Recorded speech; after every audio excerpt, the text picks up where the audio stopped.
The year is 1943. The world is burning with the biggest war ever fought. Millions of soldiers clash across Europe, Africa, and Asia. But not all those soldiers are men. For the first time in modern war, thousands of women wear military uniforms. 2. American women joined the Women's Army Corps, flying planes and working in offices close to the fighting. British women serve as pilots, moving aircraft from factories to airfields through dangerous skies. French women fight in resistance groups, blowing up German supply trains and passing secret messages. These women believe they fight under the same rules of war as men. But, unfortunately enough, many of them would soon find out they were wrong. Lieutenant Mary Collins never thought she would become a prisoner. As part of the American Women's Army Corps, she worked just miles behind the front lines in Italy, managing radio communications for advancing Allied forces. When German tanks broke through near Monte Cassino in a surprise attack, Mary and 4 other WAC officers were caught in the chaos. "Run!" her commander shouted as German soldiers surrounded their small headquarters. But there was nowhere to go. Women in uniforms. The German captain seemed more surprised than angry when his men brought Mary's group to him.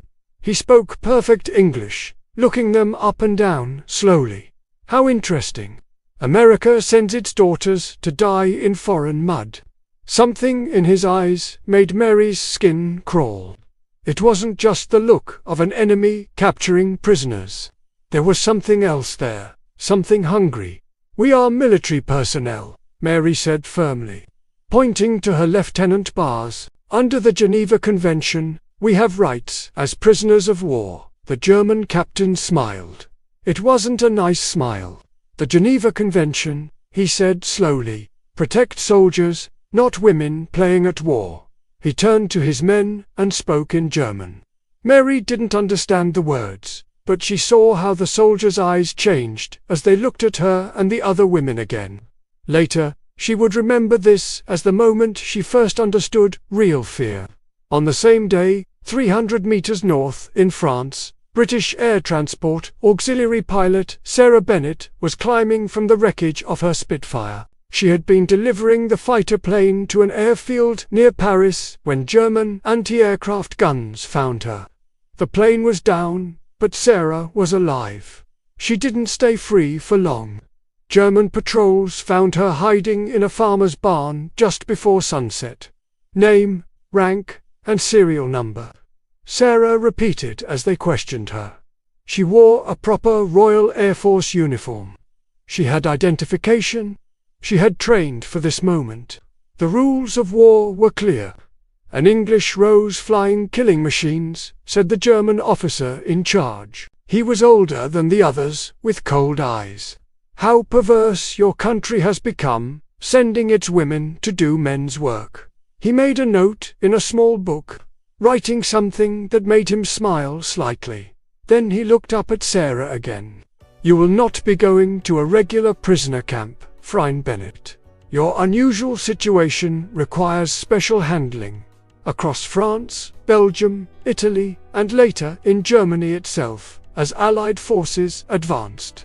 This scene played out dozens of times.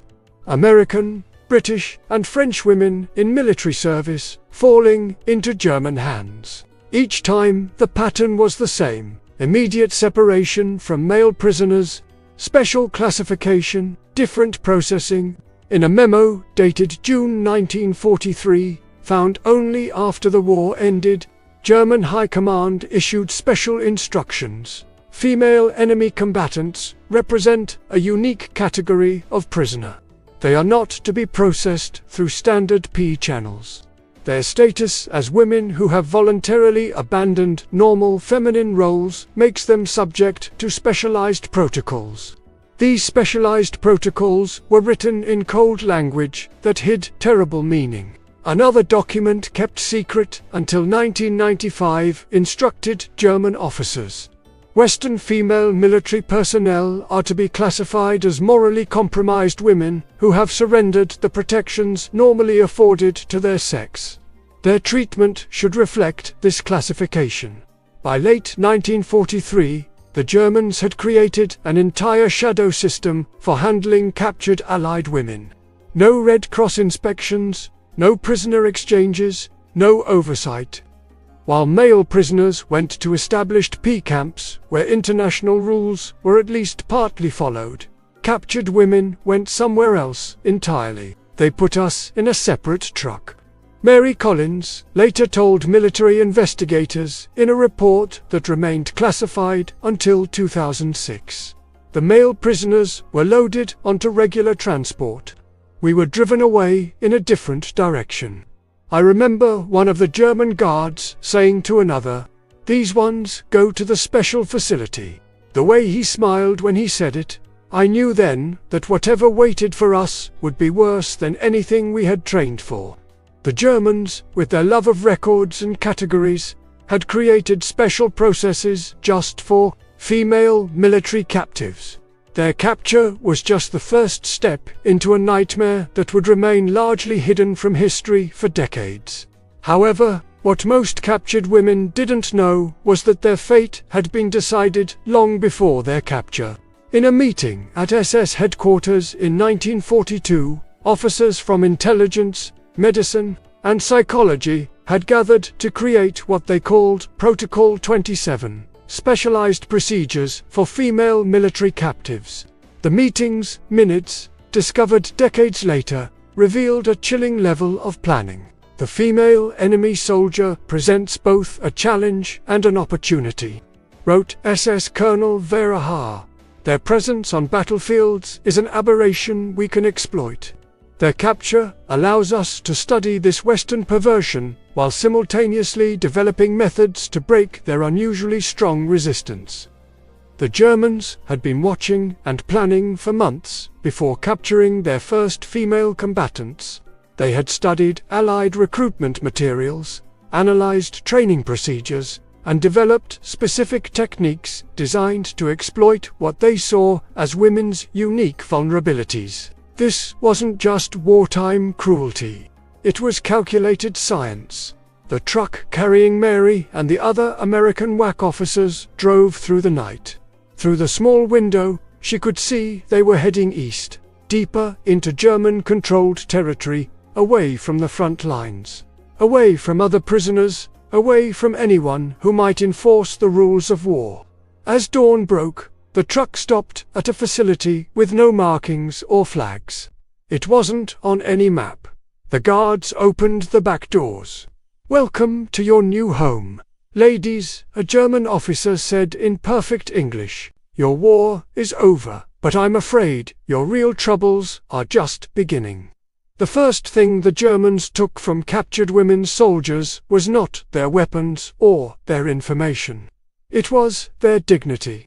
When Mary Collins and the other American women arrived at the unmarked building, they were immediately separated. Male prisoners went through a simple process: name, rank, number, and basic health check. The women faced something very different. Strip everything off. The order came from a German woman in a crisp uniform. She wasn't a nurse or a doctor. She was something else, an officer trained specially for handling female prisoners. The room was cold, with bright lights and concrete floors. 5 German guards, both men and women, stood watching. Mary looked at her fellow officers. They had been trained to give only name, rank, and number. Nothing in their training had prepared them for this. "We are military personnel," Mary said again, her voice shaking slightly. Under the Geneva Convention, the German woman cut her off with a sharp laugh. "That agreement is for soldiers. You are women who have forgotten your place. Your processing will reflect that." She nodded to the guards, who stepped forward. "You will comply or we will assist you." What happened next was called an examination in German records. But it wasn't medical care. It was the first step in breaking these women. They were forced to remove all clothing, standing naked under harsh lights as German officers walked around them, making comments about their bodies. Some took notes, others simply stared. A camera flashed repeatedly. For identification, a German officer explained with a small smile. Years later, researchers would find these photographs not in military identification files, but in the private collections of camp commanders. They were trophies, not records. Sarah Bennett, the British pilot, faced similar treatment when she arrived at a facility near Paris. The most shocking part was how organized it was. She later wrote in a diary kept hidden during her captivity. This wasn't random cruelty. They had a system, a process, forms to fill out, special rooms set up just for women prisoners. They had been planning this. The examinations lasted hours. Women were measured, photographed from all angles, asked invasive questions about their personal lives. German doctors, mostly men, performed unnecessary physical checks, their hands lingering too long. All of this was recorded in clinical language, in files marked Female Prisoner Processing Protocol. A document found after the war, written by the German High Command, explained the purpose. Western women who take military roles maintain psychological strength through identification with male soldiers. This identification must be systematically dismantled. Their status as females must be emphasized through processing designed to create shame and awareness of vulnerability. In simple terms, they wanted to make these women forget they were soldiers and remind them they were women who could be hurt. In ways male prisoners could unteeth. For French resistance women, the process was even worse.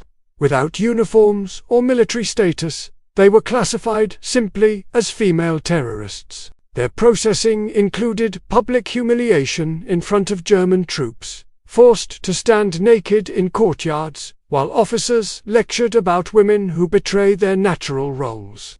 Some had their heads shaved like other French civilians accused of helping the Allies. They took pictures of everything. A French expo named Elise Dupont told Allied investigators after the war, "They made us pose.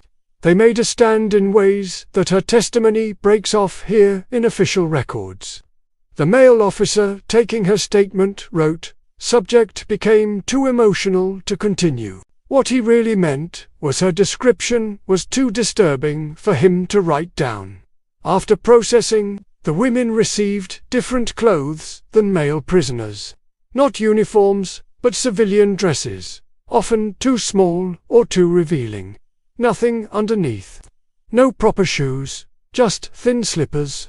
When they complained about the cold, guards laughed. "You want to be treated like soldiers." A guard asked Mary Collins when she demanded proper pee treatment. "Soldiers endure hardship without complaint. Consider this your first test." That night, the temperature in the women's quarters dropped to near freezing. They huddled together for warmth, strangers becoming sisters through shared suffering. This process repeated at every facility where Allied women were held.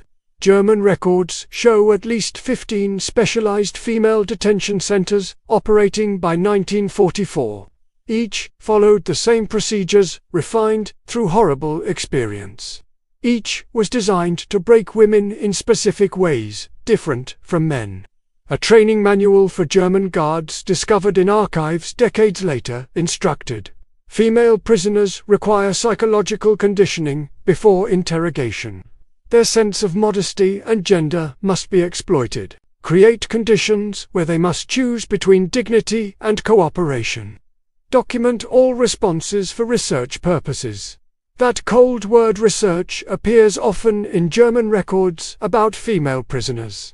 They weren't just holding these women, they were studying them, learning what broke them, refining their methods.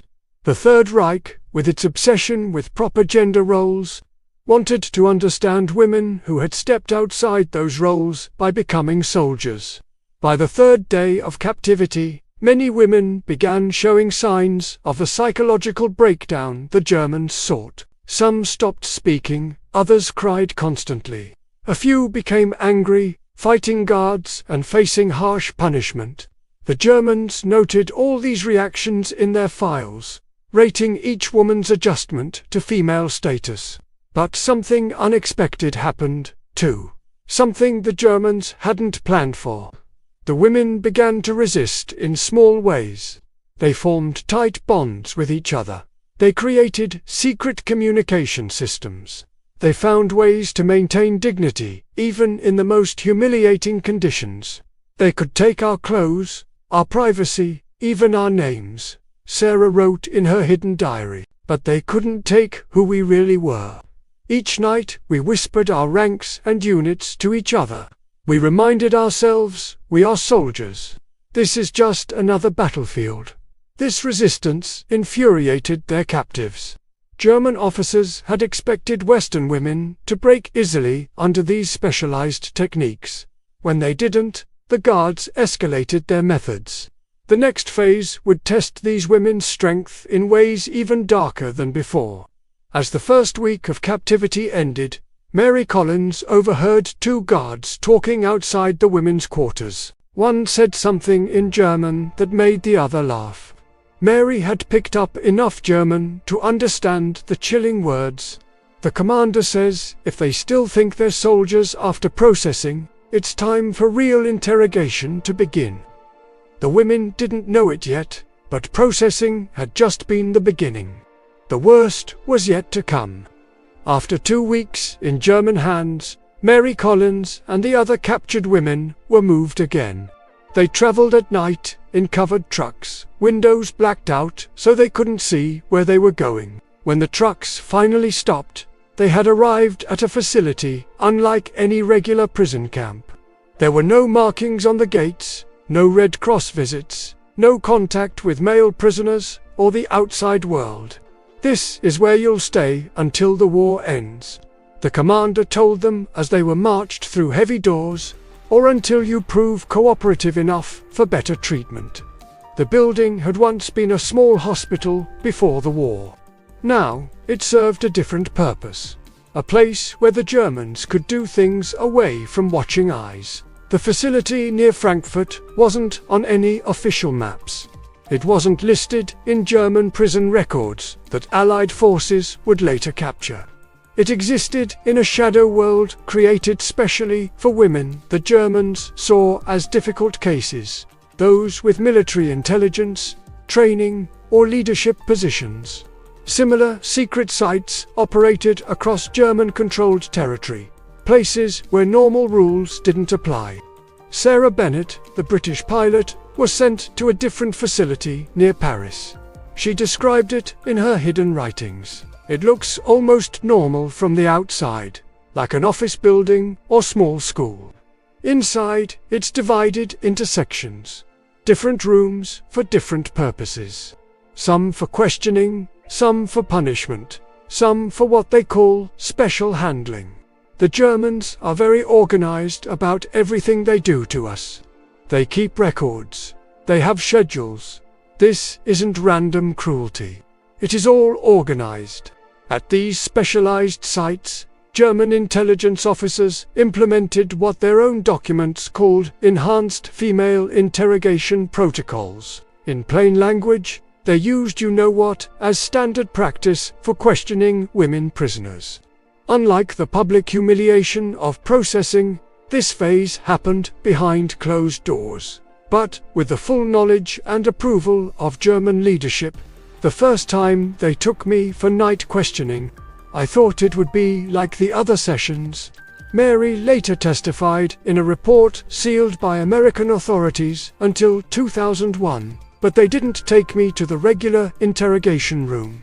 I was brought to an officer's private quarters. There were 3 men waiting. One said, "Now we'll see if an American woman soldier is as tough as she pretends to be." What happened next? The transcript notes that Mary stopped speaking for several minutes before continuing. German officers believed Western women would be particularly vulnerable to all this because of what they called bourgeois notions of honor and virtue. A training document told interrogators, female enemy personnel from Western nations maintained psychological resistance through identification as soldiers. This can be broken through methods emphasizing their status as women. Their cultural background makes them especially susceptible to shame and fear of moral compromise. Again, in more simple words, but horrific. They thought they could break Western women by attacking not just their bodies, but their sense of themselves as good women. Elise from the French Resistance described how German officers used younger women to control older ones.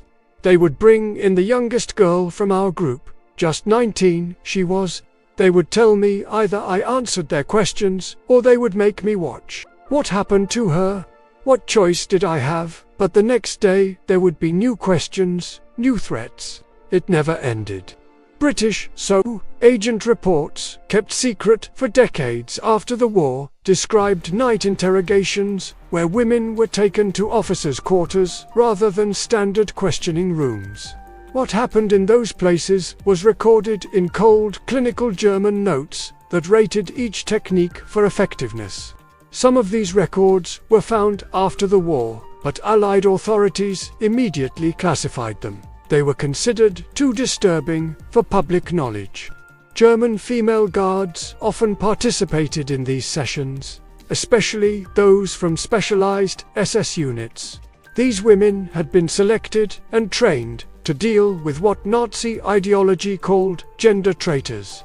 Women who had violated proper female roles by taking military positions. The female guards were sometimes more cruel than the men, seeing female prisoners as a disgrace to all women. The woman in charge of our section, Helga, would tell us daily that we deserved everything that happened. Sarah wrote that real women stayed home and had babies for their country. That by putting on uniforms, we had chosen to be treated like men, or worse than men. She would help hold us down. She would watch and take notes. Sometimes she seemed to enjoy it more than the male officers did. The Germans documented everything in precise detail. They created files on each woman, noting which approaches were most effective in breaking resistance. They conducted what they called comparative studies on women from different countries, testing whether American, British, or French women responded differently to various forms of the things that happened to them. Some of these records were destroyed as Allied forces approached, but enough survived to reveal the nature of what happened. Most disturbing was how senior German leadership knew and approved of these methods. This wasn't just a few bad officers acting on their own. It was official policy designed at high levels and implemented across all facilities holding female military prisoners. A memo from SS headquarters dated September 1943 specifically authorized special measures for female combatants and requested regular reports on effectiveness of gender-specific techniques. In December 1944, as Allied forces advanced toward Germany, Heinrich Himmler personally ordered a reassessment of the female prisoner program. A meeting was convened in Berlin with officers from various detention facilities presenting their findings. Most unexpected was the report from Facility 9 near Frankfurt, wrote a German intelligence officer whose memoirs were discovered in 1995. Their commanding officer reported complete failure with Soviet women pilots, but significant success with Americans and British. The French resistance women fell somewhere between. This directly contradicted findings from other facilities, leading to heated debate. The Germans had expected national characteristics to determine which women broke most easily. Instead, they discovered individual factors mattered more.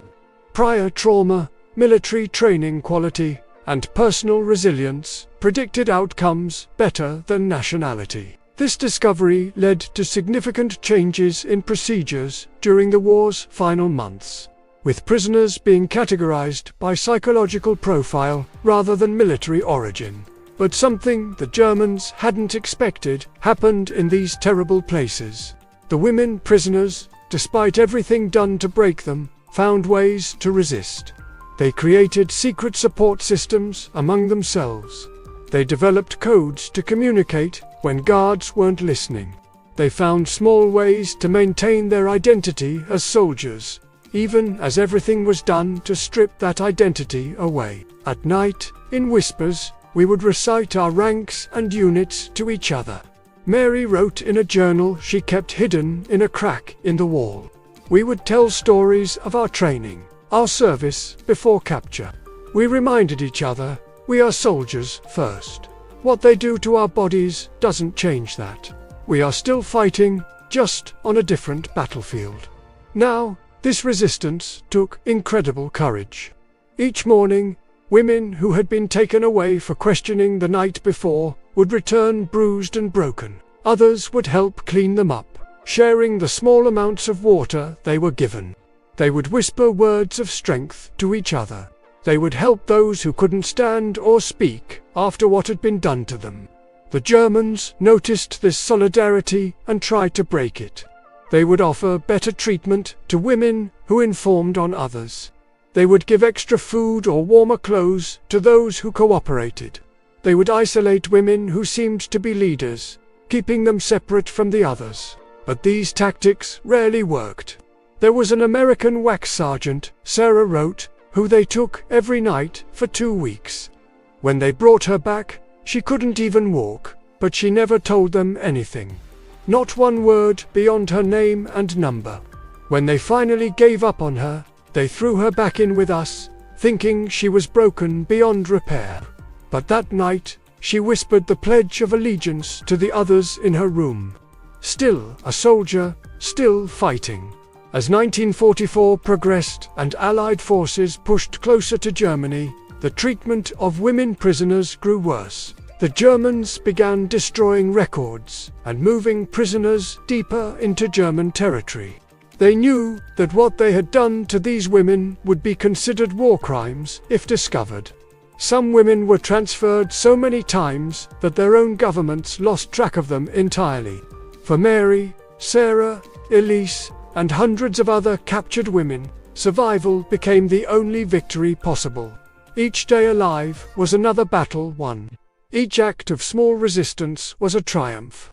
They couldn't know if they would ever be freed, or if anyone would ever know what had happened in these secret places. But they refused to surrender their core identity as soldiers, even as everything was done to destroy it. In April 1945, as Allied forces pushed into Germany, they began finding the secret facilities where female military personnel had been held. The liberating soldiers weren't prepared for what they discovered. Women in terrible condition, suffering not just from starvation like other prisoners, but from injuries and trauma that the male officers didn't know how to handle. Some couldn't speak at all. Others couldn't stop talking, words pouring out about what had been done to them. Lieutenant Mary Collins was among those liberated from a facility near Munich. When American soldiers broke down the doors, she weighed just 85 pounds. Her hair had turned white in places, though she was only 26 years old. "We're American wax," she told the shocked young sergeant who found her group. "We're soldiers, like you." The sergeant later wrote in his report that he cried when she said those words. The joy of liberation quickly turned to something else. Within days, the women noticed how differently they were treated compared to male prisoners.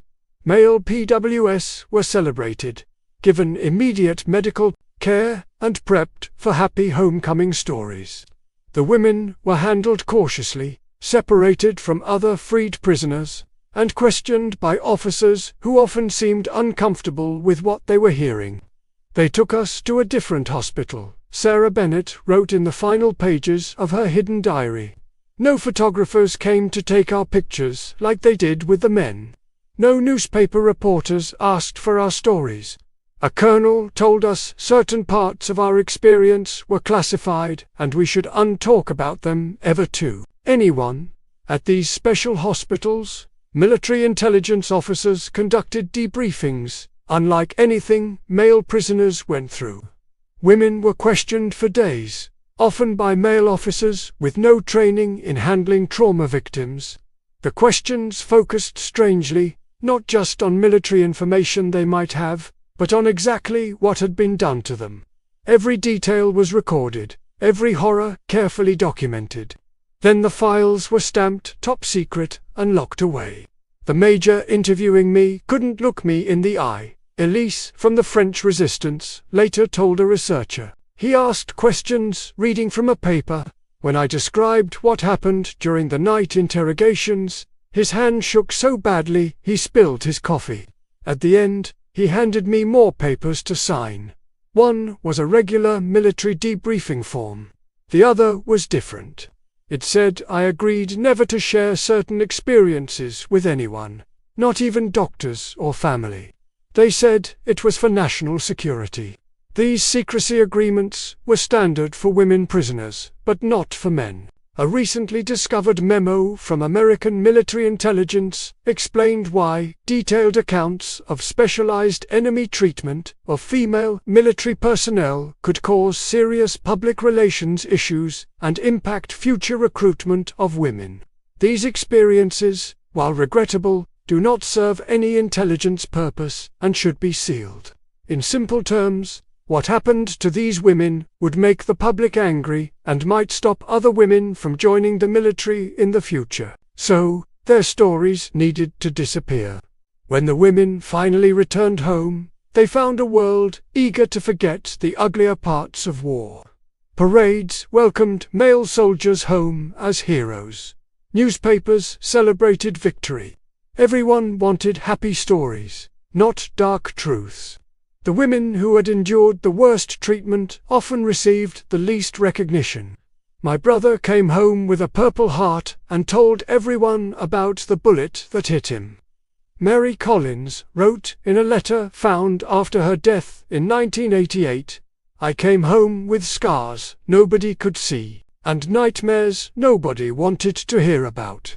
When I tried to tell my mother what really happened, she said, 'It's better not to dwell on unpleasant things, dear.' So, I stopped talking about it. We all did. The medical treatment these women received back home made things worse, not better. Male doctors in military hospitals had no understanding of their unique trauma. Women suffering from what we now call PTSD were diagnosed with female hysteria or nervous conditions. Their physical problems from what happened were often ignored or misdiagnosed. The doctor asked about my nightmares and panic attacks. Sarah wrote in 1946, when I started explaining what caused them. He stopped me and said, "That's not relevant to your treatment, Miss Bennett." He prescribed pills to help me sleep and suggested I focus on more feminine pursuits to take my mind off dwelling on the past, as if I could just forget. As these women tried to rebuild their lives, they discovered their own governments were actively erasing their stories. Military records about female PS were heavily edited. Reports mentioning the terrible things that happened were classified at higher levels than atomic research. When books about the war were written, their experiences were left out entirely. A memo from British intelligence in 1947, declassified only in 2010, instructed references to specialized enemy treatment of female personnel must be removed from all public records. Such information serves no historical purpose and could damage public morale and international relations in the post-war period. Many of the women themselves kept silent, not just because of official secret acts they had signed, but because the world didn't want to hear. Some tried to tell their stories only to be called liars or attention seekers. Others found that people simply couldn't believe what they described. The systematic nature of what happened was so horrible that many preferred to think it was exaggerated. People would say, "But the Germans were civilized enemies, not like the Japanese." Mary wrote, "They had this idea that Europeans wouldn't do such things. When I tried to explain it wasn't just a few bad officers, but an actual system with written procedures, they would change the subject. Even other veterans didn't want to hear it. It was easier to believe we were making it up or crazy." The silence lasted decades. Many women went to their graves without ever speaking the full truth, even to their families. Sarah Bennett married in 1947 but never had children. "I couldn't bear to be touched for years," she wrote to a former fellow prisoner in 1952. "My husband thinks it's because of some physical problem. I've never told him the real reason. How could I? We're all still keeping the secrets they told us to keep." It wasn't until the 1980s that historians began to uncover what had happened. As wartime records were slowly declassified, researchers started finding disturbing patterns in scattered documents. References to specialized facilities for female prisoners, medical reports with certain sections completely blacked out, gaps in prisoner transfer records where women's names should have been. In 1985, Professor Helen Richards began interviewing surviving women who had been military prisoners. At first, few would talk to her. Then slowly, as they reached their 60 seconds and 70 seconds, some began to share their stories. They were tired of carrying the burden alone, tired of the official silence. They wanted the truth known before they died. "It wasn't just what the Germans did to us," Elise told Richards in an interview recorded in 1987. "It was what our own people did after. They told us to forget. They hid our reports. They treated us like we had done something shameful by surviving. We were betrayed twice. First by our captives, then by our countries." In 1995, a breakthrough came when a cache of German documents was discovered in a former Stasi archive in East Berlin. These included training manuals for handling female prisoners and reports evaluating different interrogation methods. The clinical language couldn't hide the horror of what they described. Finally, there was proof that the women's stories were true. But even with this evidence, official recognition came slowly. The first formal acknowledgement didn't come until 2001, when the American government declassified selected files about women. A small ceremony honored surviving women, now in their 80 seconds. No press was invited. No public statement was made. Just a quiet recognition of a truth hidden for half a century. Mary Collins didn't live to see that day. She died in 1988. Her story still largely untold. But she left behind letters and journals, hidden in her attic, discovered by a niece cleaning out her house. In one of the last entries, she wrote, "Someday someone will want to know what really happened to us. Someday people will be ready to hear the truth. I write this for that day, though I don't expect to see it." Some burdens you carry your whole life, hoping the next generation won't have to. The stories of Mary, Sarah, and Elise illuminate a dark corner of history that almost disappeared forever. Their courage wasn't just on battlefields or in the skies. It continued through years of captivity and decades of imposed silence afterward. What makes these women extraordinary isn't just what they endured, but how they resisted forming bonds that sustained them through unimaginable darkness, whispering their ranks at night to remember who they truly were. This documentary serves as both historical record and long overdue recognition. Through declassified documents and survivors' testimonies, we've pieced together what governments tried to erase. Their legacy lives on in expanded protections for women in uniform today. More importantly, by honoring their stories, painful as they may be, you ensure these women are no longer casualties of historical erasure. Even though some histories challenge us, all deserve to be told. Thank you for remembering them. In memory of the women of the Women's Army Corps, Air Transport Auxiliary, and French resistance who served in World War II. For those who survived captivity only to be silenced. For those whose stories remained classified until death. For Mary, Sarah, Elise, and hundreds like them, whose courage continued long after the war ended, may their untold sacrifice finally be acknowledged. 1943 to 2025. from secrecy to history.